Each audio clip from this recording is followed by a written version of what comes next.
antioqueña el día de hoy, nos ha acompañado en esta mesa. Concejal, buenas tardes, bienvenida a Nos Coge la Noche Meridiano. Un saludo muy especial para usted, para Andrea, para José, muy contenta de estar acá en la primera mesa de opinión de Antioquia y un saludo a todos los televidentes. Concejal, la hemos querido invitar el día de hoy porque hemos visto cómo años atrás nuestra ciudad ha presentado diferentes proyectos de vivienda que han estado enfermos, otros que han colapsado. Sus moradores, los propietarios, cuando esto sucede, se ven completamente pues, como en un túnel sin salida. Y precisamente pues, desde el Consejo de Medellín se aprobó el primer debate de proyecto de acuerdo que busca justamente allí beneficios para las víctimas de estos edificios. Cuéntenos ese proyecto, en qué consiste, cómo se va a trabajar con ellos.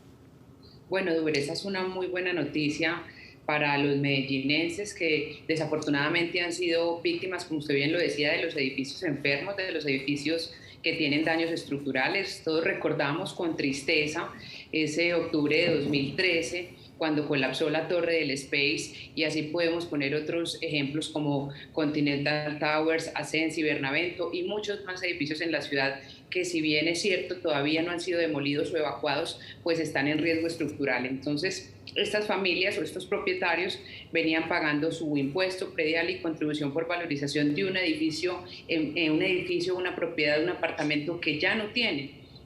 Gracias a Dios se presenta esta bonita oportunidad, tengo que decirlo, la administración municipal nos presenta a la Comisión Segunda del Consejo este proyecto. Yo vengo haciendo un trabajo con las víctimas de estas edificaciones colapsadas, porque pues no es justo que si uno no tiene ese sueño de vivienda que pretendía realizar y que hoy es una pesadilla donde no podemos habitar nuestro inmueble, pues estemos pagando impuestos o tributos como el predial y la contribución por valorización. Afortunadamente se votó en esa comisión segunda con los 7 votos de los 7 concejales que la conformamos, y se da así paso a que salga a la plenaria del Consejo. Es una buena noticia y muy buen ambiente.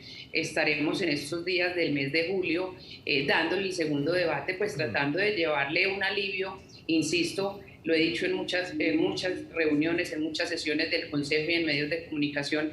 Medellín no puede ser la capital de ciudades enfermas y el sueño de vivienda propia de los medellinenses es sagrado. Por eso, en buena hora, más de 1.166 familias se van a ver beneficiadas con esta exención de impuesto predial que iría hasta diciembre de 2023. Concejal, 1.166 familias que tienen su vivienda en riesgo o que la perdieron. Es una cifra demasiado alta. Concejal, bueno, allí, ¿cuándo se podría saber si estas familias realmente sí van a poder acceder al beneficio? O sea, ¿cuánto le falta al proyecto? Yo, con el favor de Dios, considero que antes de finalizar este mes o los primeros días de agosto, ya lo vamos a tener en la segunda vuelta, digamos que en el segundo debate en el Consejo de Medellín. Creo que va a tener los 21 votos posibles que se pueden adquirir en el Consejo de Medellín, y esperemos que, como bien le digo, finalizando el mes de julio o iniciando agosto, pues tengamos esa gran noticia, que es una deuda histórica con las víctimas de los edificios enfermos en la ciudad. Concejal, yo le voy a pedir que me tenga mucha paciencia, pero que por favor me ayude a entender por qué, si esos edificios, algunos de ellos ya habían sido demolidos y otros inhabitables, tenían que seguir pagando ese predial y esta carga tributaria a los propietarios. ¿Por qué solo hasta ahora se da ese levantamiento y no antes? Andrea, su pregunta es muy buena. Primero, entender que estas personas, estas víctimas, tienen 2 vías. Primero, pues la vía judicial, que obviamente todas estas familias han hecho sus respectivas demandas contra las constructoras. Eso pues hace parte del derecho privado y siguen su trámite, que también contarle es un trámite absolutamente lento. Da tristeza ver cómo 7 años después todavía las familias siguen con ese pendiente de resolver el tema de su vivienda propia, y desafortunadamente de haber padecido todas estas dificultades están en ese trámite privado. Pero en lo público yo creo que son varias cosas, Andrea. La voluntad política, como usted bien lo dice, esta exención podría haberse planteado créame, hace 2, 3, 4, 5, 6 años, porque no tiene ningún sentido que las personas, las víctimas de estos edificios fueron evacuados o fueron demolidos, sigan pagando un tributo. Para eso, ¿qué se necesita? Que las administraciones municipales, en este caso, se presentó el proyecto, pues los arrope dentro de esa exención, entendiendo que el impuesto predial es un tributo municipal, y esa iniciativa tenía que ser llevada, pues o tiene que ser llevada al Consejo de Medellín para que sea votado por el Pleno del Consejo de Medellín. Entonces yo creo que nos falta un poquito de voluntad política, lo digo con respeto de aquí hacia atrás, porque estas familias venían clamando por la exención de ese cobro del impuesto predial y también de la contribución por valorización, que también es un tema que queremos abordar con Valmed, con la Secretaría de Hacienda del municipio de Medellín, para que también traigamos, ojalá en lo posible, un alivio, porque no es justo, y repito, el sueño de vivienda propia para estas personas se convirtió en una pesadilla y desafortunadamente seguían gravados con el impuesto predial. Concejal, yo le voy a seguir hablando de las víctimas y ya no mirar hacia el pasado, pero invitarla a soñar un poquito, y en ese mismo aspecto que usted estaba mencionando, ¿se podría llegar a considerar desde el Consejo, desde la Administración, alguna clase de subsidio especial para estas 1.166 familias que estaban cumpliendo con sus pagos, que estaban juiciosas y que fueron eventualidades o irresponsabilidades fuera de las manos de ellos que les costaron ese sueño de tener vivienda? ¿Algún subsidio para poder acceder nuevamente a ese sueño? Andrea, mire, es una tarea que sería un gran reto.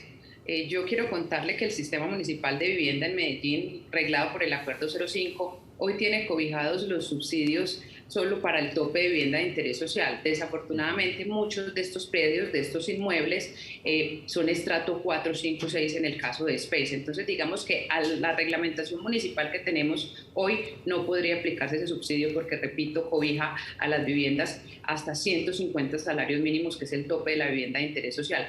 Pero usted me deja a mí una gran tarea. Yo creo que el gobierno nacional, y lo digo también con respeto, y las administraciones municipales, en casos excepcionales, entendiendo que el lote o son lotes que aún están habilitados, deberían generar una política pública que permita arropar y garantizar, como usted dice, un subsidio de manera excepcional por temas de evacuación. Le reitero, esto es un asunto de voluntad política. Creo que las herramientas que se pueden utilizar tendríamos que hacerlas en articulación pues con el gobierno nacional y mirar hasta qué punto, y me voy a atrever a ser aventurada, también hablar con la Unidad Nacional de Gestión del Riesgo, todas estas entidades que pueden apalancar no solo el subsidio, sino acabar de desentrabar todos estos problemas y líos judiciales que tienen estos propietarios, y hacerlo con un acompañamiento. Yo no puedo pues subrogar la responsabilidad de un privado al Estado, pero como usted dice, tiene que haber una muy buena voluntad de las administraciones para arropar a estas familias que lo perdieron todo. Concejal, qué pena, concejal, con el saludo cordial, y no solamente para arropar a la familia, sino para apretar un poco el cinturón, porque es que da como escozor ver en Medellín que la hipótesis que se plantean en diferentes casos que han sucedido aquí en el área metropolitana es que se crea una constructora para determinado proyecto. Una vez se crea el proyecto, la constructora desaparece. Y ahí es donde más se complica la denuncia por parte de las víctimas de este tipo de situaciones. También vale la pena replantearse el por qué sucede esto, cómo amarrar un poco más el tema de la licencia de las constructoras espontáneas, porque aparecen solo para la construcción y para responder no hay quien responda. José, completamente de acuerdo con usted. Es muy importante, y lo decía yo tengo una comisión accidental. En estos momentos estamos trabajando el tema de edificaciones enfermas y el de estafas inmobiliarias, porque discúlpeme, pero hay un hilo muy delgado entre la estafa inmobiliaria y este tipo de situaciones de las edificaciones enfermas. Yo creo que tenemos que poner en cintura, como usted bien dice, el otorgamiento de licencias, tenemos que ponerle más ojo a las curadurías y tenemos que darle dientes realmente a la reglamentación que hay hoy sobre esa expedición de licencias. Como usted bien lo dice, no es solo ese arrojo de un subsidio, una subvención y un acompañamiento, sino también nosotros desde nuestros municipios y también desde las Secretarías de Planeación y las curadurías, cómo va a ser el otorgamiento de estas licencias que desafortunadamente, usted bien lo dice, se constituyen unas empresas que después desaparecen. Y le voy a contar lo que está viviendo las víctimas de Continental Towers. Tenían su propiedad en el edificio, en ese apartamento, y hoy les están pagando con porciones más en ese lote. Entonces, pues termina uno con el doble problema.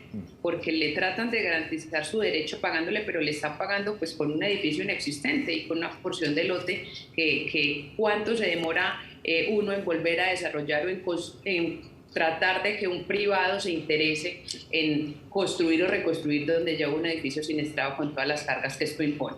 Concejal, rápidamente, porque se nos va agotando el tiempo, desde el Gobierno Nacional se ha trabajado en dar herramientas a la ciudadanía y en apretar un poco a las constructoras, o desde que sucedió lo del edificio Space, la normatividad sigue igual.